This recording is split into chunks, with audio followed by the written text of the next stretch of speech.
시청자 여러분 안녕하십니까. 유튜브 채널 JTB 뉴스가 선보이는 여의도 정치. 오늘은 신현영 전 의원님과 함께 하겠습니다. 자, 의원님 안녕하세요. 반갑습니다. 지금 정치계의 가장 큰 화두는 다름 아닌 공소 취소 거래설입니다. 어떻게 보십니까?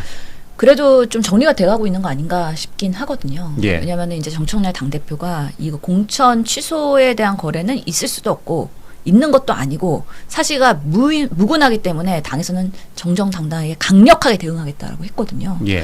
그리고 김어준 씨도 뉴스공장을 통해서 이 사건은 지금 그 장인수 기자가 당 차원에서 고발을 당했고 그 다음에 근거를 더 추가적으로 내지 못하고 있고 그런 면에서는 더 나아가지는 못할 것 같다라고 방송에서 언급을 했어요. 그래서 예.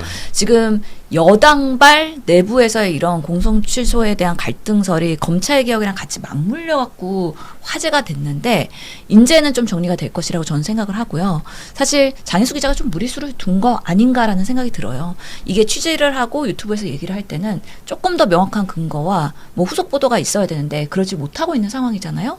그리고 이재명 대통령이 생각했을 때 본인의 공소 취소를 그렇게 뭔가 핵심 고위 관계자를 통해서 검찰에 그렇게 하는 게 가능하지도 않고 사실은 그건 무리수이기 때문에 오히려 리스크가 너무 높아서 예. 그런 부분에 있어서 시도할 거라고 생각도 안 합니다. 원칙적으로. 그렇기 때문에 오히려 결론적으로는 국민의힘에서 뭐 특검하자, 국정조사하자 막 이렇게 뭐 대통령 탄핵까지 언급하면서 들고 들어오거든요. 예. 그래서 무리한 국민의힘의 공격으로 그냥 공수표만 날리다가 흐지부지 될 것 같다라고 저는 생각을 합니다. 예. 뭐 잘 아시겠지만 정성호 법무부 장관도 황당한 음모론이다라고 그렇죠. 이야기를 했고요. 뭐 하나의 에피소드가 될 수 있겠지만 이 과정에서 좀 이렇게 무슨 일이 있었냐면 그 임은정 그 동부지검장이 정성호 법무장관과의 그 문자 메시지를 공개를 했습니다. 그렇죠. 그러니까 그 내용인즉슨 자기는 공소 취소 메시지를 받은 적이 없다 그런 내용인데 JTBC가 이제 단독 보도를 한 건데 JTBC가 그 고위 검사장들한테 다 물어봤나 봐요. 예, 예. 혹시 이런 메시지를 받았냐 물어봤더니 예. 받지 않았다고 했는데 임은정 지검장은 이제 정성호 장관과의 문자를 공개했습니다. 문자를. 맞아요. 그래서 실제로 우리는 그런 얘기 하지 않았다라고 했는데 공봉숙 서울고검검사 그러니까 두 사람 임은정과 공봉숙 두 사람의 사이가 안 좋잖아요. 바로 또 뭐라고 그랬냐면 아니 어떻게 그런 걸 또 공개하느냐 뭐 이렇게 해가지고 이렇게 반박을 하던데 예. 어쨌든 이렇게까지 나온 이유는 지금 이게 장인수 기자가 현재 지금 제보자를 공개를 못하는 거잖아요. 그렇죠. 예, 실제로 있을지 없을지 이제 모릅니다. 어차피 이제 고발까지 당해서 조사를 해봐야 되는데 그래서 김어준 씨는 또 워터게이트 사건까지 언급하더라고요. 이게 막 파장이 만만치 않습니다 지금. 그러니까 하필 또 뉴스공장에 출연해갖고 하니까 예. 그렇게 파급력이 컸던 거거든요. 예, 예. 그러다 보니까 김어준 뭐 배후에 있는 거 아니야. 또 정청래 당대표의 입장은 뭐야. 뭐 이렇게까지 일파만파 될까봐 마음 졸이면서 이 사건을 봤어요. 그리고 예. 저도 그날 JTBC에서 단독 보도하는 날 JTBC 출연하면서 예. 이게 단독으로 나오는 그 타이밍에 출연하고 있었거든요. 그러셨어요? 예, 그래서 언급을 했는데 결국에는 다 취재해가지고 고위직의 검사장들 그리고 부장검사, 차장검사 이런 메시지 받은 적 있냐 했을 때 사실 무근이고 우리는 기사로만 봤다라고 예. 얘기한 거고 임은정 우리 검사까지 여기는 또 오해받을 소지가 많은 사실 그렇죠. 검사의 예, 예. 그러니까 억울하니까 정부. 이제 문자 메시지 예. 공개한 것 같아요. 명확하게 팩트를 갖다 박으면서 나는 정말 이런 부분을 받은 적이 없다라고 얘기한 거고 정성호 장관도 마찬가지예요. 그날 페북에 입장을 써왔고 이건 사실 무근이다. 그리고 음모다. 이런 부분에서 명확하게 얘기했는데 또 퇴근길에 오히려 당당하게 또 한 번 입장을 냅니다. 예, 예. 그래서 일축을 했다. 그러면서 이 사건이 더 커질 우려가 있고 음모설로 확산되는 거에 대해서 그래도 대응을 잘했다라고 생각을 하고요. 또 정청래 당대표까지도 의원총회에서 그런 발언을 통해 가지고 이거는 있을 수 없는 일이다. 뭐 윤석열 검찰 정권도 아니고 이재명 정권에서 민주주의의 기반으로 하는 이런 지금 대한민국의 사회에서는 공소취소의 압력을 어떻게 넣느냐. 사실 그리고 이런 리스크 있는 거를 시도를 했다 하더라도 결론적으로 이게 밝혀지면 공소취소 해주고 싶어도 검찰은 못하는 못해요. 거죠. 예. 결국에는 그냥 말짱 도루묵대고 할 수 있는 것도 할 수 없게 되는 거기 때문에 오히려 이런 위험한 그런 시도는 할 수가 없는 것도 당연히 청와대 관계자 그리고 법무부에서는 시도조차 할 수 없고 생상할 수도 없는 일이에요. 그래서 지금으로서는 지금 민주당이 국정조사 요구서를 냈고 본회의에 보고가 됐고 그렇기 때문에 이제는 사실관계에 대해서 무리하게 검찰의 조작과 기소로 이재명 대통령의 사건들이 이렇게까지 왔다면 정말 그것을 명명백백하게 국민들한테 사실관계를 드러내고 그래서 이게 공소를 유지하는 게 맞느냐 아니냐에 대해서 판단을 받을 수밖에 없는 더 국정조사가 필요성이 강화되고 있는 시점이다라고 말씀드리겠습니다. 이번 사건의 그 파장이 어느 정도냐면 송영길 민주당 전 대표까지 언급이 됐습니다. 예. 송영길 전 민주당 대표가 CBS에 나와가지고 이런 말을 했습니다. 앞으로 뉴스공장 섭외가 와도 나가지 않겠다. 예. 그러니까 실제로 이제 섭외 오지는 않았는데 오더라도 나가지 않겠다. 그 이면에는 좀 서운함이 좀 묻어 있는 것 같아요. 그러니까 본인이 무죄를 받았는데 예. 뉴스공장에서 단 한 줄도 기사가 나오지 않더라. 조선일보도 나왔는데 어떻게 그럴 수 있느냐라고 서운해하면서 이제 이야기했는데 김어준 뉴스공장에 출연하기 위해서 많은 의원들이 나가는데 썩 바람직스럽지 않다라는 거예요. 이게 참 쉽지 않은 현실입니다. 현실적으로. 그러니까요. 저희 우리 진보 채널에서는 사실 뉴스공장 매불쇼 이런 건 되게 소중한 채널이잖아요. 예, 예. 그렇기 때문에 정말 조중동에서 이상하게 왜곡 보도하는 거에 대해서 팩트와 사실 기반으로 사실 억울함을 많이 풀어줬기 때문에 그래서 민주당 의원들이나 정치인들이 정말 신뢰하던 그런 채널이었는데 이번 사태로 조금은 많은 사람들이 특히 민주당의 지지자분들도 다양한 생각, 복잡해졌다고 저는 생각을 하거든요. 결국에는 지금 보면은 기사가 나는 것도 뉴스공장에 뭐 청와대 고위 관계자도 출연하려고 하다가 안 하겠다. 이런 보도도 있고요. 특히나 뭐 우리 당에서 지금 올드 이재명이다, 뉴 이재명이다 하면서 지지층들의 성격이랑 이게 좀 분파가 있다라는 그런 관심사들이 있는데 뭐 기사에 의하면 뉴 이재명 지지자들은 이제 뉴스공장에 출연하는 의원들 블랙리스트를 돌리면서 예. 이런 사람들을 지지하면 안 된다. 또 이렇게 되면 결론적으로는 이게 우리 민주 진영에 그리고 이재명을 성공적으로 만들기 위한 정부의 지지자들을 분파를 시키는 정말 안 좋은 결과로 스스로가 우리가 발목 잡기가 된다는 거에 대해서 안타까움이 있다라는 생각이 들고 그래서 이런 부분에 있어서의 그 뉴스공장이 또 언론사이기 때문에 청와대에 또 이제 출입하고 있잖아요. 예. 예, 요런 조사 것도 하고 있고 그러면서 유튜브로서의 인플루언서 역할을 또 하고 있고 그렇기 때문에 조금 더 공론화 하는 데 있어서의 약간의 그 보도 내용이나 이런 것들에 대해서 좀 촘촘하게 바라볼 필요가 있다. 그래서 김어준 총수도 뭐 장인성 기자 그렇게 하는 거에 대해서 명확하게 모르고서는 사실 그날 방송이 됐다고 입장을 밝혔는데 그러면서 이런 단독 이런 것들이 파급력이 큰 만큼 그만큼의 신중함도 같이 가졌으면 좋겠다라는 바람이 있습니다. 어쨌든 아까 제가 말씀드린 것처럼 이번 사태의 진실은 아무도 모릅니다. 그렇죠. 이제 예. 최종적으로 이제 수사 결과가 나와봐야 되는 건데 중요한 거는 김어준 뉴스공장이나 매불쇼는 파급력이 아주 큽니다. 예. 그래서 거기에 출연해서 말을 할 때는 정말 팩트에 기반을 하고 가급적 한 번 더 체크해야 되지 않을까라고 생각을 합니다. 맞아요. 그 장인수 기자가요. 그 매불쇼에도 여러 번 출연했었는데 예. 저랑도 출연했었는데 실제로 최욱 씨가 얘기했어요. 아니 우리 쪽에 출연해가지고 정정보도 요청 건이 여러 건이 있는 거예요. 예. 그래가지고 제발 좀 장인수 기자 팩트 체크하고 나오세요. 노동 관련해갖고 노조에서의 그런 파업 관련한 그 배경을 설명하면서도 틀려가지고 노조에서 막 항의받고 막 이랬나 봐요. 그래가지고 제발 좀 기자로서의 정신을 저널리즘에서 정신을 제대로 했으면 좋겠다라는 것들의 쇼츠가 많이 돌고 있거든요. 그만큼 좀 신뢰를 잃었어요. 그래서 파급력이 큰 만큼 그 책임감과 발언에 있어서의 무게감을 제발 우리가 좀 신중하게 그리고 민주당과 성공하는 이재명 정부를 위해서 지금 특히 지선을 앞두고 있잖아요. 우리 내부에서 자중질환하는 모습은 정말 우리끼리 정말 동력을 깨뜨리는 부분이기 때문에 타겟은 상대방 야당 그리고 정말 대한민국에서 부조리한 부분들 이런 부분에 우리가 더 포커싱했으면 좋겠다라는 바람을 가지고 앞으로도 언론 활동을 지켜보도록 하겠습니다. 장인수 기자는 어쨌든 본인의 그 주장에 큰 문제가 없다라는 식으로 추후에게 말을 하더라고요. 보니까 네. 유튜브에 나오니까. 예. 그런데 이제 중요한 건 아까 송영길 전 대표가 이야기했듯이 누구든 비판의 대상이 될 수 있다는 겁니다. 그쵸. 특히 이제 스피커의 힘이 강한 채널일수록 더더욱 예. 비판의 대상이 될 수 있다. 예, 예. 그러면서 송영길 전 대표는 민주진영 측에서 전환길이나 고성국 TV를 뭐라고 할 수 있지 않느냐. 똑같다. 우리도 역지사지로 생각해 봐야 된다라고 언급을 하더라고요.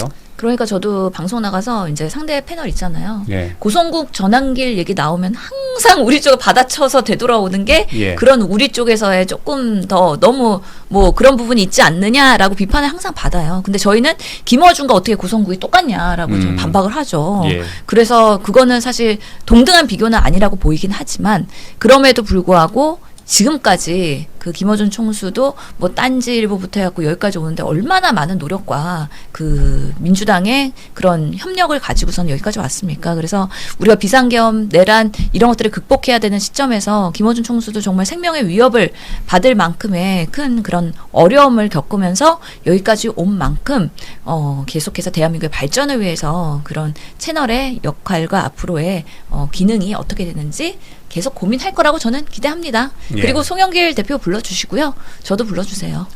저도 여러 번 예전에 출연했었는데 결국에는 좋은 채널이 될 수 있도록 좋은 사람들이 많이 출연해갖고 좀 정화할 필요도 있다라고 저는 생각을 합니다. 예.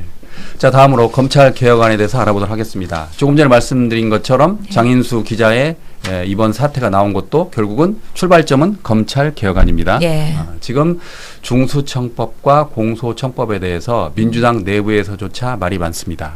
어떻게 보십니까?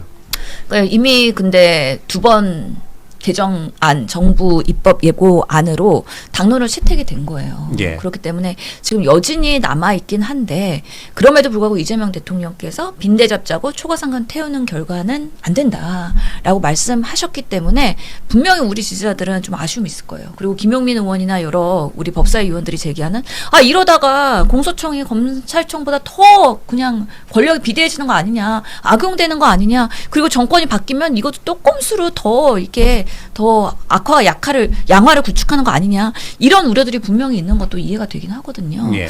그런데 지금 이미 통과가 됐고 그런 부분에 있어서 이제 검찰의 수사 권한과 기소 권한이 분리되는 부분, 그리고 보안 수사권 이런 것들도 이제 또 논의가 돼야 되는 부분인 거잖아요. 형사 이제 소송법까지 계속 얘기를 해야 되기 때문에 이 법사위에서 여전히 남아 있는 그런 문제 소지에 대한 거는 우리 정부와 여당이 계속해서 생각을 하면서 앞으로도 계속 검찰 개혁은 지속될 것이기 때문에 이런 부분에 있어서는 논의를 해봐야 된다. 그리고 시행을 하면서 분명히 뭔가 아쉬운 부분이나 보완점이 나올 거거든요. 그래서 검찰 개혁은 앞으로도 계속 지속되어야 된다는 생각을 갖고 있습니다. 예. 이번 정부안에 대해서 대통령은 이렇게 언급을 했죠.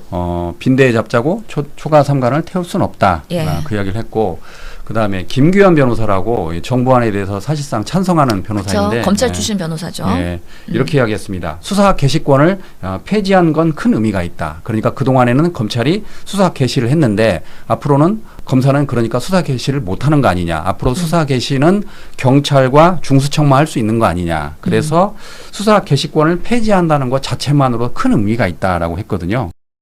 그래서 확실히 이번에 하여튼 검찰청이 해체되고 공소청으로 가면서 이제 검사들의 지위가 약화되고 그들의 권한들이 줄어드는 건 맞고요.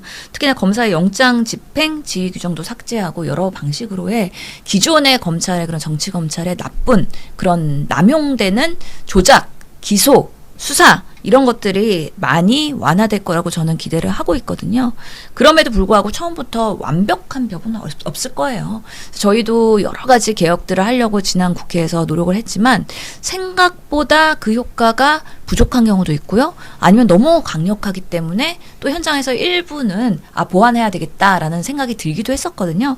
그래서 시행을 앞두고 있는 상황에서는 계속해서 우리가 이재명 정부의 5년 동안에는 충분히 우리 여당으로서 같이 당정청을 통해서 개선할 여지가 있다고 저는 생각을 합니다. 지금 사법개혁 3법도 통과되고 나서 시행을 앞두고 나니까 여러 가지 재판 소원이나 이런 부분에 있어서 정말 우리가 제대로 기대하던 대로 작동을 하는 것이냐, 아니면 현장에서는 불필요하게 정말 사심제의 그런 논란만 커오는 것이냐, 실제로 굴려봐야지 아는 거거든요. 그러다 보면은 이거는 좀 이렇게 해야 되겠다라는 또 대안이 나올 거기 때문에 지금으로서는 지금 법사위에 좀 강하게 이야기하시는 아쉬움들은 충분히 이해가 돼요.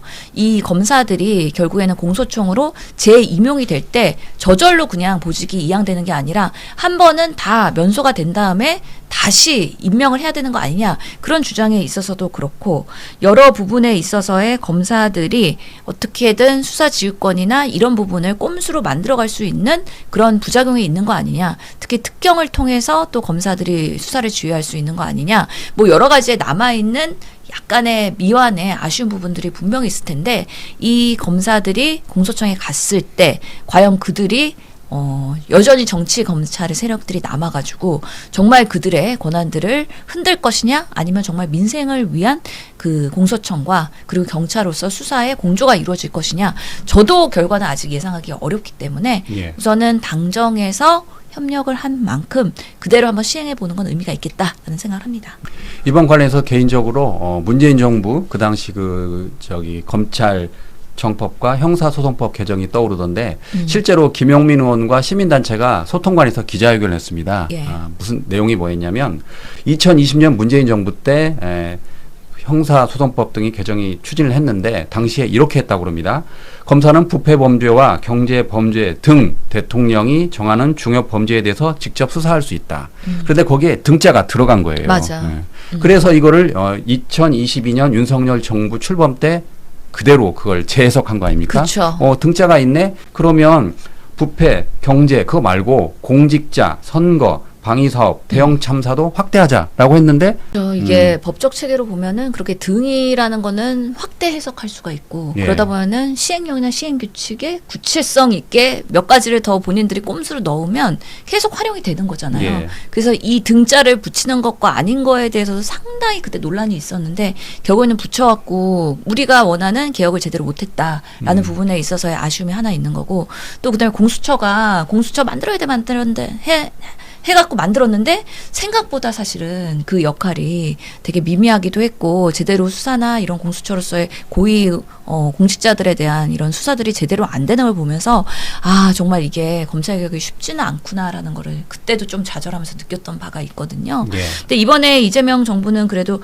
확실하게 검찰청을 폐지해서 이 검사들의 역할을 완전히 없애버리는 거 그리고 수사 기소의 분리가 명확하기 때문에 그렇다면은 지금 상황에서의 이 공소청이 어떻게 역할 모드로 전환해가지고 다시 재탄생할지는 이제는 좀 기대해볼 만하지 않을까 싶고요. 하여튼간에 이 등자나 이 여지를 남는 것들 그리고 시행령 정치 이런 것들은 작정하고 한다면 항상 여지가 남아있다는 경계심은 늦추지 말아야 된다고 생각을 하고 만약에 그런 걸로 악용될 소지가 있다 그러면 이것 또한 우리 국민들과 민주당이 가만히 있으면 안 된다.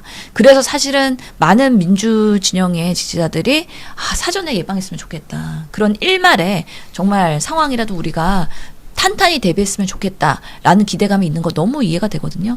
근데 또 이제 민생 범죄나 여러 가지 수사를 하는 데 있어서의 그런 수사력의 공조가 꼭 필요한 부분도 있어서 경찰이 100% 잘하면 좋을 텐데 경찰한테 너무 권한을 많이 비대하게 주면 또 거기서도 내부의 권력 남용이 있을 수 있었고 그런 부분에 있어서 경계를 해야 되는 부분이 있기 때문에 항상 이게 긴장감을 유지하면서 권력의 균형을 유지하는 게 제일 좋다라는 면에서 이재명 대통령도 너무 빈대잡자고 초과삼상까지 태우지는 말자라고 한 만큼 우리 대통령의 뜻을 존중하면서 한번 이번에 그 개혁을 성과로 가져갈 수 있는지 한번 지켜볼 필요는 있다라고 생각합니다. 개인적으로 이제 법률 전문가가 아니라면 이번 네. 공소청, 중수청 법안이 헷갈릴 수가 있을 겁니다. 네. 그래서 저는 개인적으로 그 한인섭 교수의 페북을 권장드리고 싶습니다.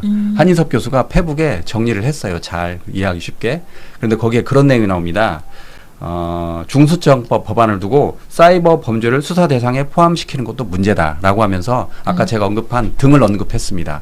그러니까 그 당시에 등 때문에 검찰의 수사 범위가 확대됐는데 네. 이번에는 중수청법에 사이버 범죄가 들어가 있다는 거예요. 그러면 한인섭 교수 말에 따르면 이 사이버 범죄는 요술방망이라는 거예요. 왜냐하면 요즘 수사는 다 사이버 걸쳐 있다는 그렇죠. 거예요. 그래가지고 검찰에서 또 그 사이버 범죄라는 이유만으로 모든 그 사안을 다 수사를 하면 예. 결국 중수청 그 조직을 비대화하는 게 아니냐라고 비판하고 있습니다. 그러니까 사이버 범죄 하면 우리가 온라인에서 발생하는 모든 범죄들을 포괄적으로 사실은 할 수 요즘 있는 다 거잖아요. 온라인 연결돼 있잖아요. 예, 그리고 온라인으로 뭔가 금융도 그렇지만 우리 SNS 소통이나 여러 가지 SNS 정치나 온라인 정치도 꽤 많기 때문에 이 사람을 타겟팅해갖고 작정하고 죽이자고 하면은 사실은 할 수 있는 개연성이 열려 있을 수도 있어서 워낙에 온라인 세상이 됐기 때문에 그런 면에서 등자는 경계할 필요가 있고 예. 그렇다면은 시행령 시행 규칙에서의 그 사이버 범죄에 대한 스콥이나 범위 이런 것들을 명확하게 규정을 하고 등자를 계속 가져가는 게 좋을지 아니면 나중에 개정을 평해서 사이버 범죄라는 포괄적인 해석을 어떻게든 딱 명확하게 문제적이 있는 부분으로 국한을 할지에 대한 그 후속 조치도 저는 꼭 필요하다고 생각해서 이런 현장에서의 전문가들의 목소리 그냥 경외시하면 안 되고 꼭 같이 디베이트하면서 계속 후속 작업 하기를 우리 법사위 그리고 민주당에 기대하는 바입니다. 아까 의원님 말씀하셨지만 이제 예. 문제는 어디까지 경찰을 믿어야 되느냐 그것도 지금 하나의 이슈잖아요. 예, 이렇게 되면 경찰 조직이 너무 비대화되는 거 아니냐. 한편에서는 왜 경찰을 못 믿느냐 뭐 그러고 있고. 네. 그래서 경찰도 뭐 사실 모든 권력 집단은요. 그 권력이 비대해지면 그 내부에서 상당한 비리나 아니면 정말 악용되는 소지들이 나오고요. 예. 그런 정말 말씀드렸지만 악화가 양화를 구축하는 그런 상황들이 될 수가 있어요. 지금 그렇기 때문에 경찰 조직이 이제 계속 수사권이랑 이제 여러 가지 권한들이 가져오고 조직도 커지고 그러다 보니까 지금 이 인사나 이런 부분에 있어서도 매우 그냥 정말 센시티브하게 기민하게 반응을 하고 있거든요. 그런 면에서 지금 경찰에 대한 그런 제대로 된 역할 그리고 사실은 수사와 이런 부분에 있어서의 경찰의 전문성도 강화할 필요가 꼭 있어서 그런 그 재반 여건들이 같이 이렇게 추진되어야 된다고 생각을 하고 특히 이게 행안부에서 컨트롤하고 있는 거잖아요. 행안부의 역할이 지금 뭐 중수청이든 그다음에 이 경찰청이든 다 모든 권력과 수사기관에 있어서의 가장 중요한 그런 역할을 하는 기관이 돼버려가지고 그런 면에서의 우리 이재명 정부에서의 행안부 역할도 기대해보고 그러면서 경찰이 정말 순기능을 악화할 수 있는 기전으로 가는지에 대한 앞으로의 모니터링 그리고 정말 경찰이 또 계속 발생할 수 있을 텐데 예. 이런 경찰이 남용하지 않도록 하는 견제구 이런 것들에 대한 기전도 항상 이렇게 밸런스 있게 가야 된다고 저는 생각합니다. 지난번에 보니까 그 국회 방송에 가서 예. 그 정미경 전 의원이랑 이렇게 이 내용을 보셨어요? 하시더라고요. 예, 예. 그때는 또 그 정미경 전 의원이 뭐라고 하던가요? 거기도 국민의힘 입장에서는. 거기는 검찰 출신이에요. 예. 검사 출신이기 때문에 내가 현장에 가보면은 정말 민생 범죄에 대해서 검사들이 수사를 잘하고 사실 경찰에서 넘겨온 그 사건들을 검사가 다시 수사를 해가지고 뒤집어지는 경우도 많고 그러다 보니까 예. 피해자 중심주의의 입장에서는 민생에서는 검찰의 수사권 보존돼야 될 필요가 있다라고 주장을 하기 때문에 관수사권. 예, 이런 부분에 있어서는 지금 검찰개혁이든 사법개혁이든 너무 일방으로 가는 거에 대한 우려가 된다라고 하면서 검찰의 입장을 대변을 하셨고요. 근데 예전에 정미경 의원님보다는 조금 이 뭔가 화력이 많이 떨어지시는 느낌이 톤 들어가지고요. 다운됐어요? 예, 이게 지금 정부 여당이 워낙에 지지율도 잘 나오고 일도 잘하고 국민 신뢰를 갖고 있기 때문에 강력하게 막 비판하는 거에 대해서는 자제하시는 느낌을 예. 저는 받았습니다. 그래서 지금, 우리가 네. 정권을 잡아야 되는구나 효용성을 느꼈습니다. 지금 솔직히 말하면 보안 수사권은 아직 언급도 안 된 거잖아요. 그렇죠. 지금 중수청과 공소청만 갖고도 이렇게 시끄러운데 예. 앞으로 이제 보안 수사권까지 언급이 되면 정말 엄청난 파장이 올 것 같습니다. 그러니까 아직 숙제가 남아 있고요. 예. 보안 수사권을 할 건지 보안 수사 요구권으로 할 건지 그래서 수사의 기능을 일부라도 남길 건지 이런 부분에 대해서도 아직 정리가 안 되고 민감하고 첨예하기도 하거든요. 그러면서 이 검찰을 정성호 장관이 예전에 얘기했죠. 이재명 정부의 검찰은 다르다. 예. 라고 했기 때문에 이 말에 대해서 우리가 얼마나 이 검찰을 신뢰할 수 있을까. 그리고 정권이 바뀔 때마다 요리조리 달라지는 이 검찰 기관에 대한 그 정치 검찰들의 행태에 대해서 우리가 신뢰할 수는 없다라고 저는 생각을 하기 때문에 이런 부분들이 지금 그래도 지지율이 잘 나오고 1년차 정권이고 그리고 정말 거대 여당이고 이럴 때 할 수 있는 거는 최대한 많이 해야 된다고 저는 생각합니다. 예. 다음으로 대통령 국무회의에 대해서 알아보도록 하겠습니다. 대통령이 공공기관의 그 계약직 꼼수 계약에 대해서 강하게 화를 내셨습니다. 예. 내용인즉슨 계약 기간이 1년이 되면 그러니까 단기직 계약직에 대해서 퇴직금을 주도록 돼 있습니다. 예. 그런데 사실 중소기업들은 그 퇴직금을 아끼려고 11개월 29일만 계약을 하고 계약을 끊습니다. 중소기업은 또 나름 이해할 만도 해요. 오죽하면 예, 그럴까. 근데 예. 문제는 정부 기관까지 나서 가지고 그러고 있지 않느냐. 그렇죠. 대통령이 이건 문제가 아니냐라고 예. 했습니다. 어떻게 보십니까? 그러니까 이게 365일이라면은 퇴직금 그래도 예. 한 달치 받아갈 수 있는 거잖아요. 예, 맞습니다. 예. 근데 364일 시키고서는 퇴직금 안 주고 잘라버리는 거예요. 계약 기간을 그렇게 꼼수로 하는 거에 대해서 아니 정부의 공공기관이 어떻게 이렇게 노동을 존중하지 않는 행태를 반복하고 있느냐에 대해서 강력하게 질타를 하신 거거든요. 그러면서 기간제 근로자들 계약직이기 때문에 서러운데 퇴직금도 안 주고 가려고 하는 그런 만행에 대해서 강력한 질타를 하셨고 고용노동부에 이런 부분에 있어서는 제도적으로 보완을 하고 만약에 이것을 준수하지 않는 경우에는 엄중히 문책하라고 지시를 주셨어요. 사실 저도 병원에서요. 우리 간호사분들이나 계약직이 많거든요. 간호조무사 그런 분들. 간호사들도 계약직이 많아요. 간호사들도. 그래서 간호사분들도 정규직이 있고요. 계약직이 있어가지고 그 계약직인 분들은 계속 로테이션 하고요. 들락날락 하세요. 큰 병원일지라도. 일수록, 예. 근데 우리 간호사들이랑 이렇게 막 얘기하면서 보니까 저 보건소에서 있다가 왔는데요. 보건소에서 진짜 11개월 계약직으로 있다가 왔어요. 그러면서 퇴직금 못 받았어요. 실제로 그런 일이 예. 비일비재하네요. 예, 그러니까 이게 뭔가 공공기관, 보건소도 뭐 진짜 산하기관이니까 이런 부분에 있어서 의료에서도 이런 취약한 기간제 근로자에 대해서 명확하게 이건 문제다라고 저는 생각을 하는데 그런 피해자가 바로 제 옆에 있었다는 거죠. 예. 그런데 그 타이밍에 대통령께서 이 발언을 하시는 거예요. 어. 와, 그래서 이게 대통령께서 청와대에서 생중계하면서 발언하는 게 저 멀리 위에 청와대 저기 멀리 있는 게 아니라 바로 내 옆에서 발생하는 일이었구나를 하면서 소름이 돋았어요. 현타가 그리고- 왔군요, 현타가. 아니 그래서 이런 분들한테 이재명 대통령이 얘기하면 너무 그거를 당한 사람들은 절박하게 아 정말 대통령이 우리의 서름을 알아주시는구나에 대해서 공감이 너무 될 것 같아요. 이런 예. 것들이 정말 정치의 효용성이라고 저는 생각을 하거든요. 그래서 지금 의심되는 지자체 30곳에 대해서 다 모니터링 해가지고요.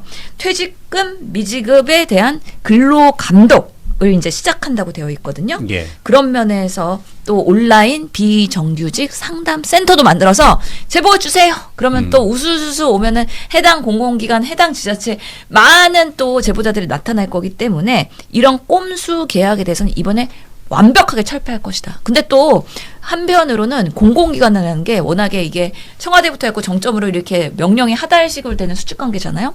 대통령이 한마디 하면은요. 아 이제 대통령이 이렇게 했기 때문에 다 제발 저려가지고 쭉 한번 봅니다. 그리고 11개월인 사람들 이제는 12개월 최소한 그렇게 다시 계약서 쓸 거라고 저는 기대를 해요. 그렇게 순기능으로 현장에서 피해자가 없게 나타나기를 기대해 봅니다. 그런데 문제는 그 대통령이 일부 뉴스에 나왔다고 그러면서 예. 그 대통령이 지시했는데도 불구하고 기자가 물어보니까 우린 그 내용을 못 들었다라고 했다는 공무원이 있다는 거잖아요. 아유. 근데 이걸 그래서 대통령 말씀하시고 MBC가 보도했어요. 예, 예. 여전히 현장에는 이런 피해 사례들이 있다. 그래서 언론에서 보도를 하니까 대통령이 다시 한번 이거를 확인사살하면서 고용노동부에 지시한 거잖아요. 그래서 이게 정말 세상이 바뀌는 게 시간이 좀 걸리고 현장까지 그 메시지가 도달되는데 시차가 있어요. 우리 국민들이 그런 것들을 되게 답답해하면서 아니 관치주의와 그리고 정말 이런 공공기관들은 왜 이렇게 복지 부동하느냐에 대한 그런 그동안의 피해나 아니면 답답함이 있었던 거잖아요. 예. 조금 더 이런 대통령이 생중계로 했기 때문에 우리 국민들이 인지하고 있다 그러면 공무원들도 바뀔 필요가 있다. 그래서 조금 더 시간을 주고 저는 이게 앞으로 올해에는 많이 정화되지 않을까라는 생각을 합니다. 예. 자, 다음으로 천궁2에 대해서 알아보도록 하겠습니다. 최근에 그 천궁2가 중동 지역에서 거의 상한가를 치고 있습니다. 그러게요. 그 비싼 건데 이제 중동에서는 못 사서 안달입니다, 지금. 아니 그래가지고 지금 이란 중동발 상황으로 인해서 예. 우리의 주가가 많이 흔들리고 있잖아요. 방산주는 방산주는 고공행진입니다. 예. 근데 또 전쟁 중에 정말 무기는 잘 팔리고 무기를 생산하는 회사들은 잘 될 수밖에 없잖아요. 서글픈 현실입니다, 진짜. 예. 네. 정말 뭔가 모순적인 상황이라고 보이긴 하는데 그럼에도 불구하고 천궁2라고 우리나라에서 개발한 그동안에 조명받지 못했던 실제로 개발해냈지만 전쟁에서 활용이 안 돼서 이게 성능 평가를 그동안 못 받았던 거예요. 예. 그런데 미국산의 중거리 요격체계 패트리엇과 유사한 역할을 하는데 이것보다 훨씬 더 저렴하고 예. 생산도 빠르고 그래서 공급도 가능하고 이러다 보니까 이번에 확 떠버린 거잖아요. 그러면서 또 우리나라가 정말 전쟁 무기에 있어서는 강국이구나 다시 한번 느끼게 되는 그런 계기였던 거죠. 예. 그래서 수출 계약을 한번 살펴봤더니 2021년 11월에 아랍에미리트에 한 예. 4조 원가량이 팔렸고 예. 그다음에 24년 2월에는 사우디 그때도 역시 4조 원가량 그리고 예. 24년 9월에는 이라크 그러니까 정리를 하면 아랍에미리트, 사우디, 이라크 이 세 개 나라에서 대한민국의 천궁2를 이미 사갖고 또 예. 추가로 지금 구입을 희망하고 있어요. 그리고 지금 수출 수입만 하고 13조 원이래요. 예, 예, 13조 새 원. 국가에. 와. 근데 앞으로 더 이제 요청하는 그 나라들이 많아질 수밖에 없거든요. 그래서 이 천궁2를 누가 개발했느냐. 결국에는 이게 부품별로 이제 회사들이 다르긴 한데 우선은 LIG 넥스원. LIG에. 예, 이 완전 떴고요. 그 다음에 레이더가 하나 시스템이 개발을 했고, 그 다음에 발사대 차량은 하나 에어로스페이스가 또 만들었으니까, 아, 요즘에 한화가 정말 핫하죠. 조선주도 그렇고. 조선도 그래가지고 그렇고, 예, 상당히 광산주도 그렇고. 예, 많은 역할을 했다라는 생각이 들어서 기분이 좋고요. 특히나 이 비슷한 그 기능을 갖고 있는 경쟁 기존의 그런 무기들이 있는데 로키드 마틴에 생산하는 이 PLC-3라는 이게 한 개 가격이 54억이래요. 근데 우리 이 천궁2는 3분의 1 가격밖에 안 된다고 3분의 1 합니다. 가격. 예. 그리고 제조 속도나 공급 속도도 훨씬 더 빨라가지고요. 우리나라가 지금 세계 전쟁 무기는 저도 예전에 국회의원일 때 이렇게 국가 뭐 전 세계 회의 가가지고 이런 무기 체계에 대한 여러 가지 미팅을 한 적이 있는데 우리나라가 지금 세계 무기 수출 시장 점유율이 3%인데 세계 9위예요. 그리고 우리가 드론도 잘 만들어요. 예. 그래가지고 이제는 사이버 전쟁이나 여러 가지 전쟁이 이제 육지전이 아니라 그 스콥이 달라지고 있잖아요. 그러면서 대한민국의 무기가 점점 위상이 올라가고 있다는 면에서 매우 그 자랑스럽다는 생각이 들고요. 그러면서 LIG 넥스원의 주가가 전쟁 발발하고 나서 47%가 상승을 했대요. 와, 47% 예, 어마어마하네요. 코스피나 지금 반도체는 떨어지고 있는데 정말 이럴 수도 있구나라고 생각하면서 위안을 받습니다. 예. 이것도 역시 대통령이 언급한 내용인데 예. 최근에 그 주한미군이 이제 이란 전쟁이 장기화되면서 무기를 반출하고 있나 봐요. 예. 뭐 어쩔 수 없는 현실이니까. 예. 그러니까 대통령이 국민들이 걱정할 텐데 북한 억지력에 대해서는 걱정하지 마라라고 이야기했습니다. 그러면서 현실적으로 우리 정부가 반대를 하더라도 미국의 결정을 막을 수는 없지 않느냐라고 예. 했는데 저는 그때 그걸 보면서 이런 생각을 했습니다. 대통령이 천궁2를 믿고 이런 자신감을 보이시는구나라고 예. 생각을 했습니다. 근데 이제 천궁2가 정말 훌륭하긴 훌륭한가 봐요. 이게 예. 천궁2 2개 포대에서 60여 발의 요격 미사일이 발사됐고 성공률이 96%였다는 거예요. 그러니까 명중률이 96%. 예, 지금 이란에서 미국과 전쟁을 하는 데 있어서 육지전으로 뭔가 이게 사람 전쟁을 하는 게 아니라 결국 미사일 전쟁하고 있잖아요. 그러면서 미사일이 발사했을 때 이거를 요격하는 그런 지금의 현 상황에서 이 천궁2가 혁혁한 공연을 하고 있다는 거고 저는 재밌었던 게 이 천궁2가 이렇게 역할을 한다라는 데이터가 어디서 나왔냐. 그러면 국회 보통은 민주당 발일까요? 아닐까요? 이 이슈가 국민의힘의 유용원 의원실에서 나온. 군사 전문가 전문 기자 출신의 예, 맞아요. 의원. 거기서 천궁2에 대해서 이렇게 요격률도 훌륭하고 그런 데이터가 나왔다는 거가 보도가 돼갖고 와 전쟁 중에는 정말 여야가 힘을 합치나? 국민의힘에서 이런 긍정 보도도 우리 이 JTB 방송에서 이게 활용이 되나 하는 좀 새로운 느낌이 있었어요. 저도 솔직히 예. 천궁2가 뭔지 잘 관심이 없었어요. 그쵸. 근데 이번에 네. 보면서 저희가 유튜브 제작 그 방송을 보면 이상하리만큼 천궁2에 대한 그 조회수가 많이 나오더라고요. 예. 댓글도 보면 자주국방이 자랑스럽다. 뭐 예. 그런 내용도 굉장히 많고. 그래고 이건 사실 우리나라가 홍보한 것도 아니고요.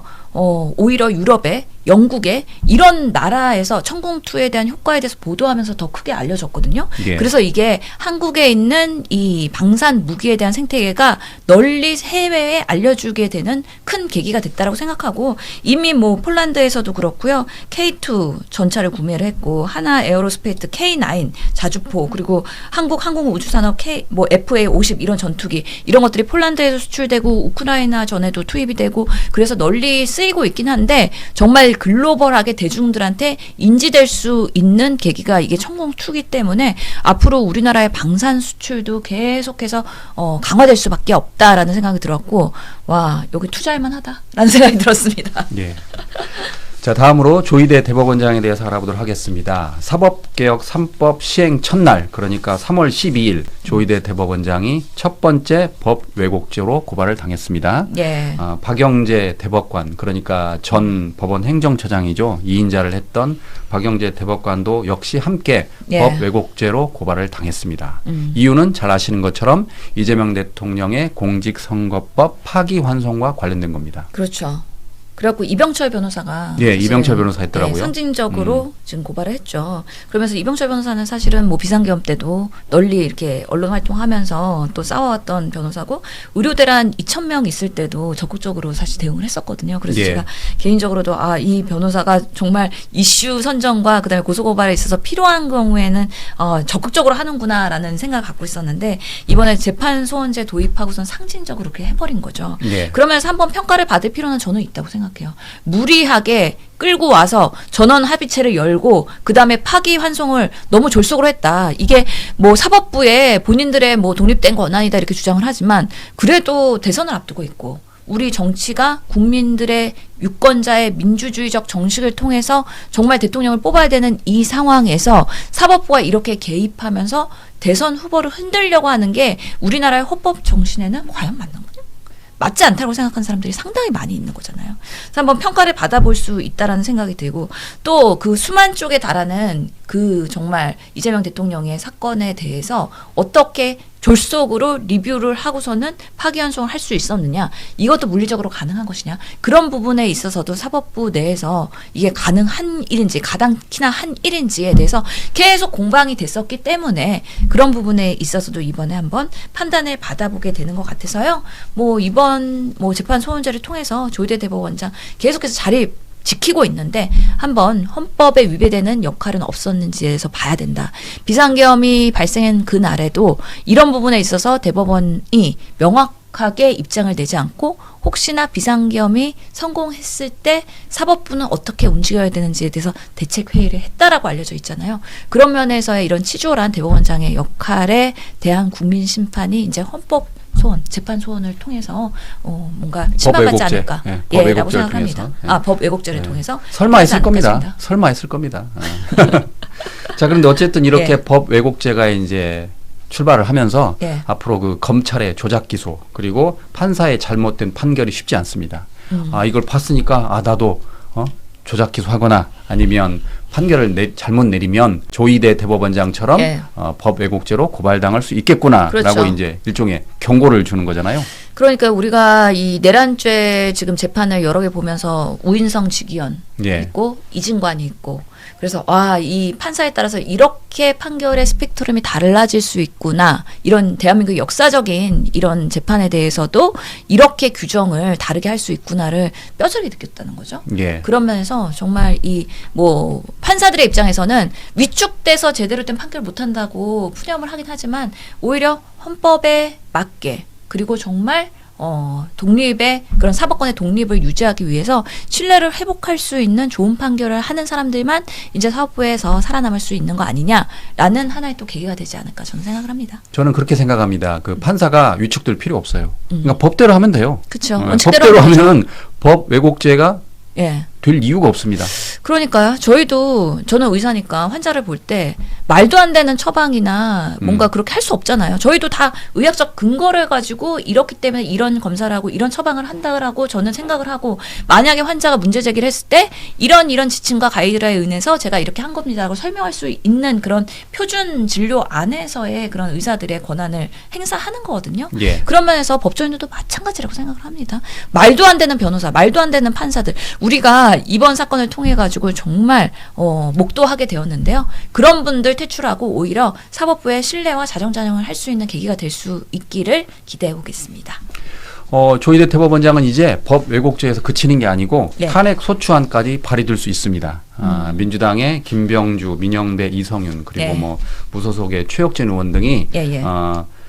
조희대 대법원장 탄핵 소추안을 발의하겠다라고 했는데 예. 사유를 보면은요 탄핵 사유는 잘 아시는 것처럼 대법원의 재판 절차 기본 원칙을 훼손했다. 그리고 비정상적인 재판 속도를 통해서 정치적 중립 훼손 의혹이 있다. 뭐 그런 내용입니다. 예, 뭐 아직까지는 당론은 아니어가지고요. 예. 이제 개개인의 의원들은 1인 헌법 기관이기 때문에 탄핵 소추가 필요하다고 생각하는 사람들은 참 동참을 하겠죠. 예. 실제로 조국혁신당에서도 조희대 내려와야 된다라고 강력하게 얘기하기 때문에 사실 이렇게 조희대 대법원장에 대한 견제하는 목소리 그리고 그 자리에 있는 게 적절하냐에 대한 목소리가 앞으로도 이 선거를 앞두고서는 커질 수 있다고 저는 생각을 해요. 그런 부분에 있어서 저는 조희대 대법원장이 이제는 함부로 본인의 권한을 남용하거나 휘두르지 못한다라고 생각을 하고 지금 특히나 여러 임명, 인사 권한에 있어서도 본인이 제청을 해야 되는 청와대 임명에 대해서 제청을 해야 되는 상황에서도 계속 다른 목소리 내면서 딴지 걸고 이렇게 하는 부분이 정말 정당하냐에 대해서 본인이 조금은 긴장하지 않을까라고 생각합니다.